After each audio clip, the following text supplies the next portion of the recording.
जय हिंद। नमस्कार साथियों, कैसे हैं आप सभी लोग। उम्मीद करते हैं कि आप सभी लोग अच्छे होंगे और आप सभी लोग की तैयारी जो है साथियों बिल्कुल ही अच्छी तरीके से चल रही होगी। तो साथियों, आज की इस क्लास में हम सभी लोग जो हैं छत्तीसगढ़ व्यापम सीजी प्रयोगशाला परिचालक एग्जाम 2026 के लिए जो है टॉप ऐसे इंपोर्टेड और चुनिंदे प्रश्नों को देखेंगे जो कि साथियों आपके 26 जुलाई के एग्जाम के लिए जो है काफी ही इंपोर्टेंट है। तो आप जो है इस क्लास को बिल्कुल अच्छी तरीके से लास्ट तक देखिएगा और इस क्लास में दिए जाने वाले इन सभी क्वेश्चनों को आप अच्छी तरीके से जरूर याद कर लीजिएगा, जिससे कि आप जो अपने एग्जाम में सभी क्वेश्चन को आसानी तरीके से बना पाएंगे। तो चलिए साथियों, क्लास को स्टार्ट करते हैं और देखिएगा कि क्वेश्चन जो है साथियों क्या पूछे गए। साथियों, यहाँ पे पहला नंबर क्वेश्चन पूछे गए कि छत्तीसगढ़ राज्य का गठन जो है कब हुआ था। साथियों, ये सारे के सारे क्वेश्चन आपके एग्जाम में 100% जो है आपको पूछे जाएंगे, तो आप अच्छे से इन सभी क्वेश्चन को याद करते हुए चलेंगे। और बताइएगा आप यहाँ पे कि छत्तीसगढ़ राज्य का जो गठन हुआ था ये कब हुआ था। तो इनका गठन होते हैं आपके कब, तो यहाँ पे आप सही जवाब 1 नवंबर 2000 ईस्वी को करेंगे। ऑप्शन ए यहाँ पे इस क्वेश्चन का सही जवाब होगा। चलिए अगला नंबर प्रश्न देखिए, जो हूबहू आपके पेपर में छपेगा कि छत्तीसगढ़ की राजधानी जो है क्या है। चलिए बताइएगा, तो छत्तीसगढ़ की राजधानी क्या हो जाएंगे। तो छत्तीसगढ़ की जो राजधानी है ये आपके रायपुर हो जाएंगे। ऑप्शन यहाँ पे बी कीजिएगा, सही जवाब रायपुर होगा। चलिए अगला नंबर प्रश्न यहाँ पे आप देखेंगे और प्रश्न है कि छत्तीसगढ़ के पहले राज्यपाल कौन थे। चलिए बताइएगा आप यहाँ पे कि छत्तीसगढ़ के पहले राज्यपाल कौन थे। तो छत्तीसगढ़ के पहले राज्यपाल जो कि दिनेश नंदन सहाय थे। ऑप्शन यहाँ पे आप लोग का जो है सी यहाँ पे सही जवाब होगा। चलिए अगला नंबर प्रश्न यहाँ पे आप देखेंगे और प्रश्न है कि भारत को किस वर्ष जो है स्वतंत्रता मिली थी। चलिए बताएंगे आप यहाँ पे कि भारत को किस वर्ष स्वतंत्रता मिली थी। तो याद रखेंगे भारत को स्वतंत्रता मिलते हैं कब, तो आप बताएंगे 1947 में। ऑप्शन ए यहाँ पे सही जवाब होगा, याद रखेंगे। चलिए अगला नंबर प्रश्न देखिए, जो हूबहू आपके पेपर में छपेगा। भारतीय संविधान के जनक के रूप में किसे जो है जाना जाता है। चलिए बताइएगा आप यहाँ पे कि भारतीय संविधान के जनक के रूप में किसे जाना जाता है। तो ये जाने जाते हैं आपके B.R. अम्बेडकर को। ऑप्शन यहाँ पे डी जो है सही जवाब होगा, B.R. अम्बेडकर को। चलिए अगला नंबर प्रश्न यहाँ पे आप देखेंगे और यहाँ पे प्रश्न है कि किस नदी को छत्तीसगढ़ की जीवन रेखा कहा जाता है। हूबहू ये सारे के सारे प्रश्न आपके पेपर में छपेगा, तो बिल्कुल एक एक प्रश्नों को आप याद कर लीजिएगा। और किस नदी को छत्तीसगढ़ की जीवन रेखा कहा जाता है, तो ये कहे जाते हैं आपके किसे, तो महानदी को। ऑप्शन यहाँ पे बी करेंगे, सही जवाब महानदी को। चलिए अगला नंबर प्रश्न यहाँ पे आप देखेंगे और प्रश्न है कि प्रसिद्ध चित्रकूट जलप्रपात किस नदी पर जो है स्थित है।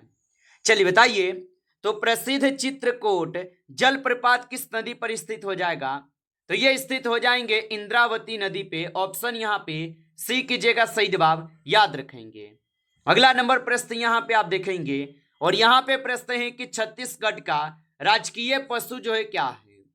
चलिए बताएंगे आप यहाँ पे कि छत्तीसगढ़ का राजकीय पशु क्या है। तो छत्तीसगढ़ का जो राजकीय पशु है ये आपके वन भैंसा हो जाएगा। ऑप्शन ए सही जवाब करेंगे। अगला नंबर प्रश्न यहाँ पे आप देखेंगे 9th क्वेश्चन है जो कि आपके हूबहू पेपर में मिलेगा कि प्लासी की लड़ाई किस वर्ष जो है लड़ी गई थी। तो याद रखेंगे कि प्लासी की जो लड़ाई है ये 1757 में हुए थे। ऑप्शन यहाँ पे डी करेंगे, सही जवाब 1757 में। चलिए अगला नंबर प्रश्न यहाँ आप देखेंगे और यहाँ पे प्रश्न है कि स्वराज मेरा जन्मसिद्ध अधिकार है और मैं इसे लेकर रहूंगा, किसने कहा था। चलिए बताएंगे आप यहाँ पे, तो स्वराज मेरा जन्मसिद्ध अधिकार है और मैं इसे लेकर रहूंगा, किसने कहा था। तो ये कहे हुए थे आपके बाल गंगाधर तिलक जी। ऑप्शन यहाँ पे बी सही जवाब है, बाल गंगाधर तिलक कहे थे।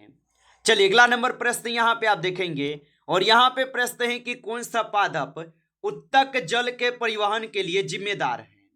चलिए बताइए, तो कौन सा पादप उत्तल जल के परिवहन के लिए जिम्मेदार होगा। तो यहाँ पे इस क्वेश्चन का आप सही जवाब जो है ऑप्शन ए करेंगे जाइलम हो जाएगा। ऑप्शन ए कीजिएगा, सही जवाब जाइलम होगा।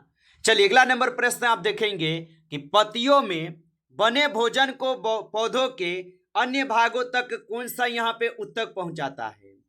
तो पत्तियों में बने भोजन को पौधे के अन्य भागों तक कौन सा उत्तक पहुंचाता है। तो इसे पहुंचाते हैं फ्लोएम। ऑप्शन सी कीजिएगा, फ्लोएम पहुंचाते हैं। चलिए अगला नंबर प्रश्न आप देखेंगे यहाँ पे 30 नंबर, और क्वेश्चन है कि प्रकाश संश्लेषण की क्रिया किस कोशिकांग में होती है। चलिए बताइएगा आप यहाँ पे। तो प्रकाश संश्लेषण की क्रिया किस कोशिकांग में होती है।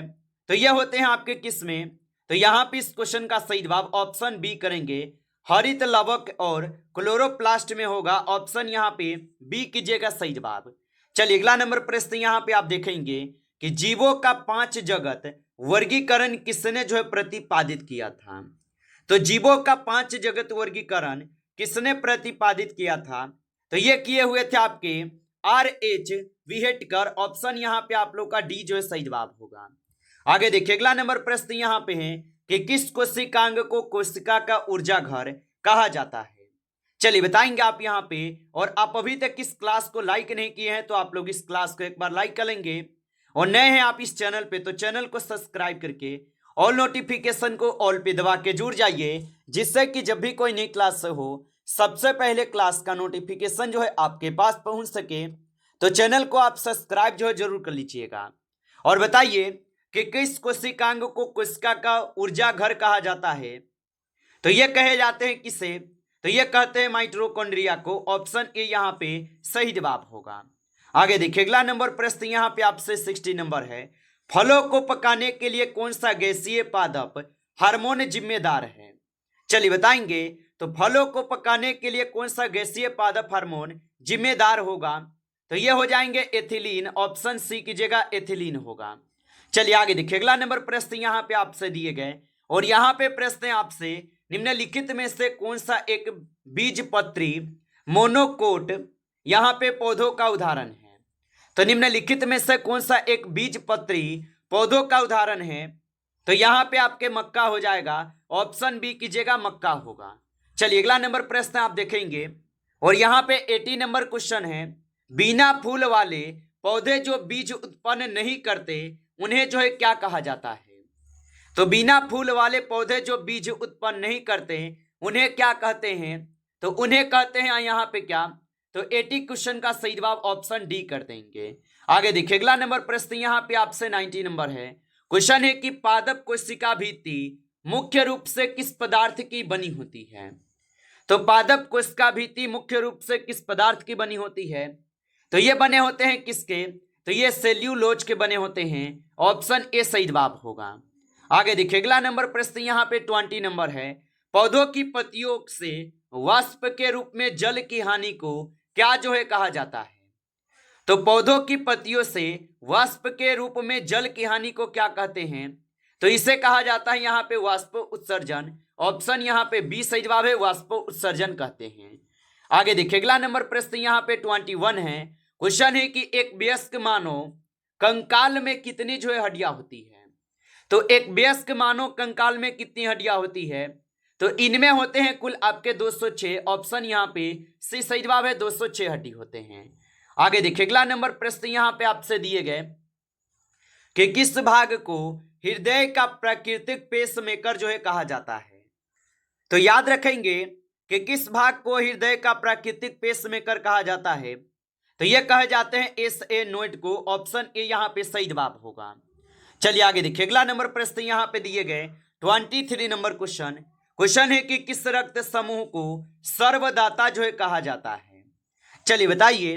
तो किस रक्त समूह को सर्वदाता कहते हैं। तो यहाँ पे इस क्वेश्चन का आप सही जवाब जो है ऑप्शन यहाँ पे आप सभी लोग जो है यहाँ पे डी करेंगे। ऑप्शन डी कीजिएगा, आप सही जवाब याद रखेंगे। चलिए अगला नंबर प्रश्न यहाँ पे आप देखेंगे, और प्रश्न दिए गए अमाशय में प्रोटीन के पाचन के लिए कौन सा एंजाइम जो है जिम्मेदार है। तो अमाशय में प्रोटीन के पाचन के लिए कौन सा एंजाइम जिम्मेदार है। तो ये हो जाएंगे पेप्सिन। ऑप्शन यहाँ पे बी सही जवाब है, पेप्सिन होगा।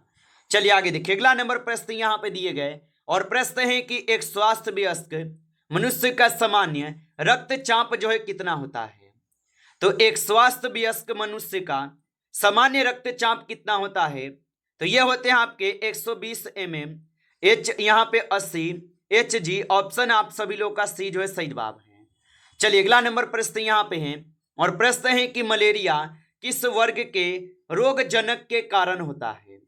तो मलेरिया किस वर्ग के रोगजनक के कारण होता है, तो ये होते हैं प्रोटोजुआ के कारण। ऑप्शन यहाँ पे डी सही जवाब होगा। चलिए अगला नंबर प्रश्न यहाँ पे आप देखेंगे और यहाँ पे 70 नंबर क्वेश्चन है। 27 है आपसे कि मानव गुर्दे की बुनियादी संरचनात्मक और कार्यात्मक इकाई क्या है। तो मानव गुर्दे की बुनियादी संरचनात्मक एवं कार्यात्मक इकाई क्या होगा, तो ये हो जाएंगे आपके नेफ्रॉन। ऑप्शन ए सही जवाब है, नेफ्रॉन हो जाएगा। चलिए अगला नंबर प्रश्न यहाँ पे आप देखेंगे और यहाँ पे प्रश्न दिए गए 28 क्वेश्चन है आपसे यहाँ पे मानव रक्त में मुख्य ऑक्सीजन वाहक श्वसन वर्णक जो है कौन सा है। तो मानव रक्त में मुख्य ऑक्सीजन वाहक श्वसन वर्णक कौन सा है, तो ये हो जाएंगे आपके हीमोग्लोबिन। ऑप्शन यहाँ पे बी जो है सही जवाब होगा। चलिए अगला नंबर प्रश्न यहाँ पे आप देखेंगे 29 क्वेश्चन है। मनुष्य में अंडे का निषेचन सामान्यतः कहाँ होता है। तो मनुष्य में अंडे का निषेचन सामान्यतः कहाँ पे होते हैं, तो ये होते हैं फैलोपियन ट्यूब में। ऑप्शन यहाँ पे सी सही जवाब होगा। आगे देखिए अगला नंबर प्रश्न यहाँ पे दिए गए और प्रश्न है कि मानव शरीर में पसलियों के कितने जोड़े होते हैं। तो मानव शरीर में पसलियों के कितने जोड़े होते हैं, तो मानव शरीर में पसलियों का किलो जो है 12 जोड़ा होता है। ऑप्शन डी सही जवाब है, 12 जोड़े होते हैं। आगे देखिए अगला नंबर प्रश्न यहाँ पे दिए गए और यहाँ पे प्रश्न आपसे कि बेकेलाइट किस प्रकार के बहुलक का एक उदाहरण है। चलिए बताइए, तो बेकेलाइट किस प्रकार के बहुलक का एक उदाहरण है, तो ये हो जाएंगे आप सभी लोग का किसका, तो आप बताएंगे ये हो जाएंगे आपके यहाँ पे किसका, तो 32 का सही जवाब सी करेंगे आप। चलिए अगला नंबर प्रश्न यहाँ पे देखेंगे और यहाँ पे प्रश्न आपसे कि 25 डिग्री सेल्सियस पर एक उदासीन जलीय विलयन का पीएच मान जो है क्या होता है। तो इसका पीएच मान 7 होता है। ऑप्शन ए करेंगे, सही जवाब 7 होता है।